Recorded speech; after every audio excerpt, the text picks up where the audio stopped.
Hello friends, welcome back to my channel English Ivy. आज के इस वीडियो में हम कैन का यूज़ करके डेली बोले जाने वाले इंग्लिश के सेंटेंसेस सीखेंगे। किसी बच्चे को जब खेलने की परमिशन मिलती है तो इसी तरह कहा जाता है ना, तुम खेल सकते हो। तो इसे इंग्लिश में हम कहेंगे you can play. You can play. तो आइए चलिए कैन का प्रयोग करके हम अपने डेली यूज़ के इंग्लिश सेंटेंसेस बनाते हैं।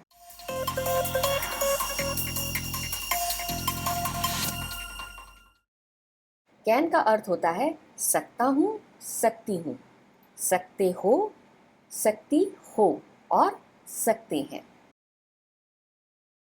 कैन एक मोडल वर्ब है, यानी कि जब इसे किसी सेंटेंस के मुख्य वर्ब यानी मेन वर्ब के V1 फॉर्म के साथ जोड़ा जाता है, तब ये सेंटेंस के पूरे भाव को बदल देता है, सेंटेंस के पूरे अर्थ को बदल देता है, उसके मतलब को बदल देता है। एग्जाम्पल के लिए यहाँ पर देखते हैं, एक सेंटेंस लिखा है आई स्विम डेली। ये एक सिंपल प्रेजेंट टेंस का पॉजिटिव सेंटेंस है जो कि सब्जेक्ट आई इसकी हैबिट यानी आदत या फिर उसकी दिनचर्या यानी उसके रूटीन को बता रहा है कि मैं रोज तैरता हूँ।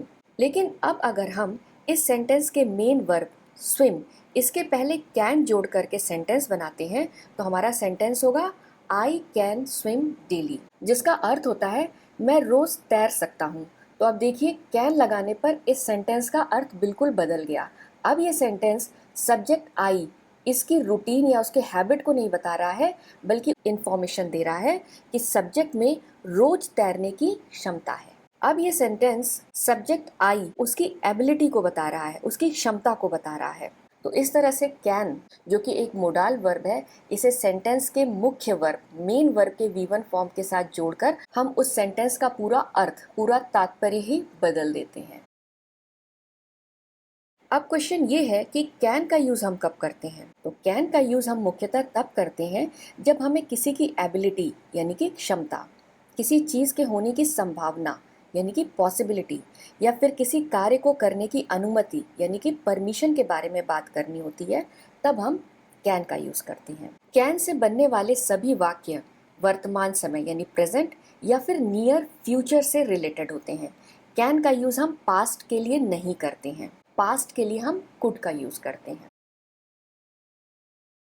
ये रहा हमारा सेंटेंस फ्रेम जिसमें हम कैन का यूज करते हैं। सबसे पहले सब्जेक्ट लिखते हैं, फिर उसके बाद कैन और उसके बाद V1 form of the main verb. और यहाँ पर एक बात और ध्यान रखनी है कि सभी तरह के सब्जेक्ट्स के साथ कैन का यूज किया जाता है। सब्जेक्ट बदलने पर कैन का रूप नहीं बदलता है। जैसे आई कैन रीड, मैं पढ़ सकता हूँ या फिर मैं पढ़ सकती हूँ।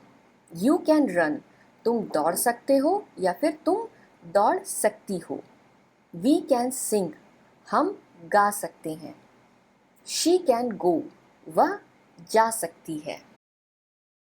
ही कैन ईट, वह खा सकता है। इट कैन रेन, बारिश हो सकती है। और यहाँ पर अब एक नाम दिया हुआ है, आशा कैन डांस, आशा नृत्य कर सकती है। अब आइए हम और दूसरे सेंटेंसेस देखते हैं। मैं इटालियन खाना बना सकता हूँ या फिर मैं इटालियन खाना बना सकती हूँ।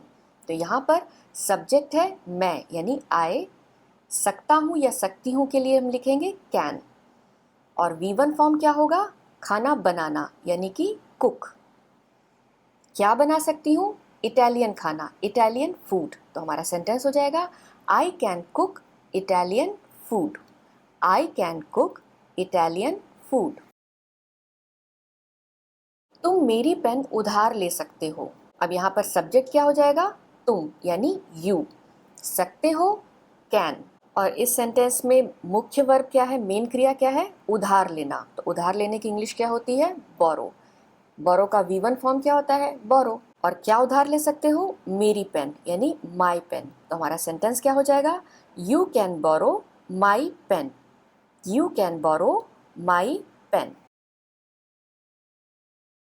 हम कल जा सकते हैं, हम कल जा सकते हैं। इस सेंटेंस से ये पता चल रहा है कि कल यानी कि निकट भविष्य नियर फ्यूचर में कहीं जाने की संभावना की बात हो रही है। हम कल जा सकते हैं। तो यहाँ पर सब्जेक्ट है हम यानी वी, सकते हैं कैन, वी कैन, मुख्य वर्ब क्या है, जाना, जाने की इंग्लिश क्या होती है, गो। गो का V1 form go. We can go, कल, आने वाला जो कल है, फ्यूचर वाला, उसकी बात हो रही है, तो इसकी इंग्लिश होती है टुमारो। तो हमारा सेंटेंस क्या होगा? We can go tomorrow, we can go tomorrow. वह 3 भाषाएं बोल सकती है। अब यहाँ पर ये सेंटेंस किसी की एबिलिटी यानी क्षमता के बारे में बता रहा है कि वह 3 भाषाएं बोल सकती है। शी कैन स्पीक, कितनी भाषाएं? 3 languages. She can speak 3 languages. Languages यानी कि भाषाएं। मैं रात में गाड़ी नहीं चला सकता या फिर मैं रात में गाड़ी नहीं चला सकती। अब यहाँ पर ये नेगेटिव सेंटेंस है क्योंकि इसमें नहीं आया है। ये सेंटेंस सब्जेक्ट मैं के बारे में क्या बता रहा है कि उसमें रात में गाड़ी चलाने की क्षमता नहीं है, रात में गाड़ी चलाने की एबिलिटी नहीं है। तो अब चूंकि ये नेगेटिव सेंटेंस है तो हम यहाँ पर नहीं की इंग्लिश नॉट इसका यूज़ करेंगे। और नॉट का यूज़ सेंटेंस में कैसे करेंगे? तो इसे हम कैन के साथ जोड़ देंगे, कैन नॉट बना करके। सेंटेंस फ्रेम हमारा इस तरह हो जाएगा, subject plus can not plus V1 form of the main verb और उसके बाद एडिशनल वर्ड्स। अब यहाँ पर सब्जेक्ट मैं यानी आई, नहीं सकता या नहीं सकती, इसके लिए can not, I can not. अब मुख्य वर्ब क्या है? गाड़ी चलाना। गाड़ी चलाने की इंग्लिश क्या होती है? ड्राइव। ड्राइव का V1 फॉर्म क्या होता है? ड्राइव। तो सेंटेंस क्या होगा? आई कैन नॉट ड्राइव। कब? रात में, at night. I can not drive at night. Can not को शॉर्ट में कांट भी बोलते हैं और इसे इस तरह से लिखते हैं। तो हम अपना सेंटेंस इस तरह से भी बोल सकते हैं, I can't drive at night. I can't drive at night. हम अभी बाहर नहीं जा सकते। हम अभी बाहर नहीं जा सकते यानी कि हमें अभी बाहर जाने की परमिशन नहीं है। ये परमिशन बताने वाला एक सेंटेंस है जहाँ पर हम कैन नॉट का यूज़ करके इस सेंटेंस को बनाएंगे। We can not go outside right now. We can not go outside right now.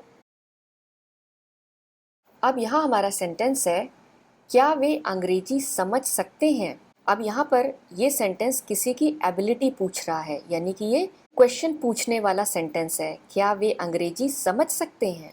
तो आइए इस सेंटेंस को पहले एक सिंपल सेंटेंस बनाते हैं, सिंपल पॉजिटिव सेंटेंस बनाते हैं। तो हमारा सेंटेंस है, वे अंग्रेजी समझ सकते हैं। तो इस सेंटेंस फ्रेम से हम इसे कैसे बनाएंगे? They can understand English. They can understand English. लेकिन हमारा एक्चुअल सेंटेंस तो ये है, क्या वे अंग्रेजी समझ सकते हैं? तो इसलिए हम अब ये सेंटेंस तो नहीं बोल सकते हैं। अब अगर आपसे कोई पूछे क्या वे अंग्रेजी समझ सकते हैं, तो यहाँ पर क्या ये शब्द आया है जो कि क्वेश्चन वर्ड है। इसकी इंग्लिश आप सोच रहे होंगे कि हम यहाँ पर वॉट लिखेंगे, WHET वॉट, लेकिन हम यहाँ पर वॉट का यूज़ नहीं करेंगे। क्या वे अंग्रेजी समझ सकते हैं, तो आप इसका आंसर क्या देंगे? हाँ या ना। हाँ समझ सकते हैं या फिर नहीं नहीं समझ सकते, यही 2 आंसर देंगे ना। तब इस तरह के क्वेश्चन में जहाँ हम आंसर हाँ या ना में देते हैं, सेंटेंस की शुरुआत व्हाट से नहीं करेंगे, हम एक दूसरे सेंटेंस पैटर्न को यूज़ करेंगे। तब हम इस सेंटेंस पैटर्न को क्वेश्चन सेंटेंस में बदलेंगे। कैसे? कैन और सब्जेक्ट की जगह बदलकर।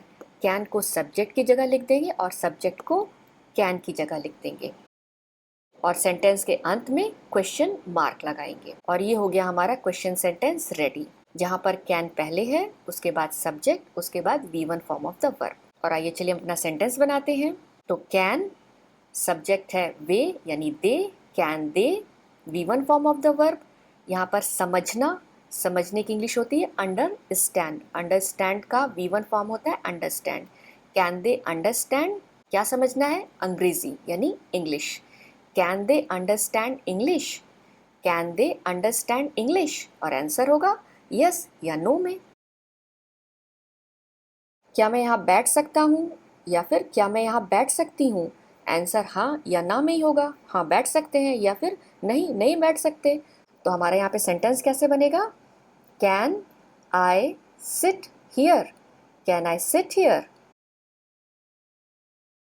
मैं तुम्हारे लिए क्या कर सकता हूँ या फिर मैं तुम्हारे लिए क्या कर सकती हूँ। अब यहाँ पर आप देख रहे हैं कि क्वेश्चन पूछने वाला जो शब्द है क्या, वो सेंटेंस के बीच में आया है। अब क्या इस क्वेश्चन का आंसर आप हाँ या ना में दे सकते हैं? नहीं दे सकते ना। तो इस तरह के क्वेश्चन सेंटेंसेस जहाँ पर क्वेश्चन पूछने वाले शब्द सेंटेंस के बीच में आए और उनके आंसर हाँ या ना में नहीं हो, वहाँ पर हम इन क्वेश्चन वर्ड्स की इंग्लिश लिखते हैं। अब हम यहाँ पर क्या की इंग्लिश व्हाट, इसका यूज़ करेंगे और उसे हम सेंटेंस में सबसे पहले लिखेंगे व्हाट, और उसके बाद हम अपना क्वेश्चन पैटर्न जो हमने पीछे देखा था उसे हम वैसा का वैसा ही लिख देंगे, can plus subject plus V1 form of the main verb. और आइए इस पैटर्न पे हम अपना सेंटेंस बना लेते हैं। तो हम सबसे पहले क्या की इंग्लिश लिखेंगे व्हाट, फिर सकता हूँ या सकती हूँ की इंग्लिश लिखेंगे कैन, व्हाट कैन। अब इस सेंटेंस में सब्जेक्ट क्या है, मैं, आई, तो हम उसकी इंग्लिश लिखेंगे व्हाट कैन आई।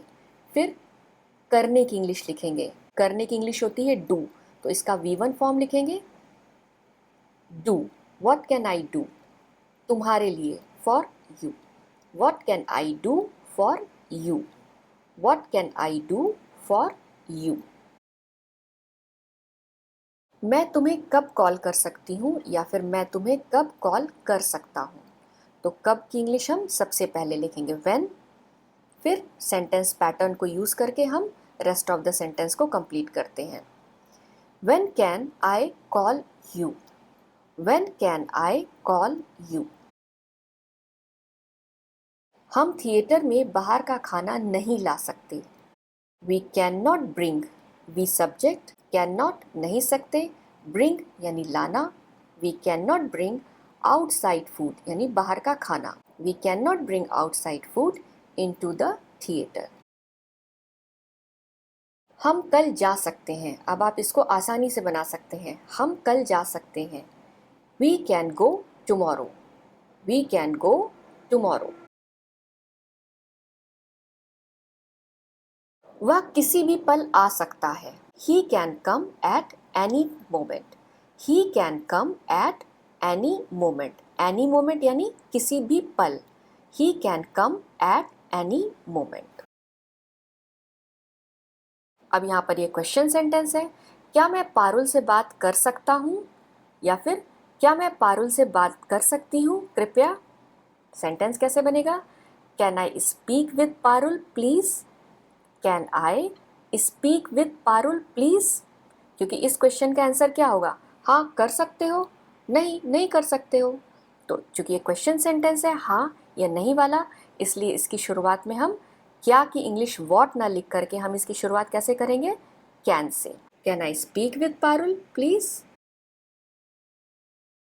वह ऑफिस में हो सकता है, यहाँ पर वर्तमान में उसके ऑफिस में होने की संभावना यानी पॉसिबिलिटी की बात की जा रही है कि वह ऑफिस में हो सकता है।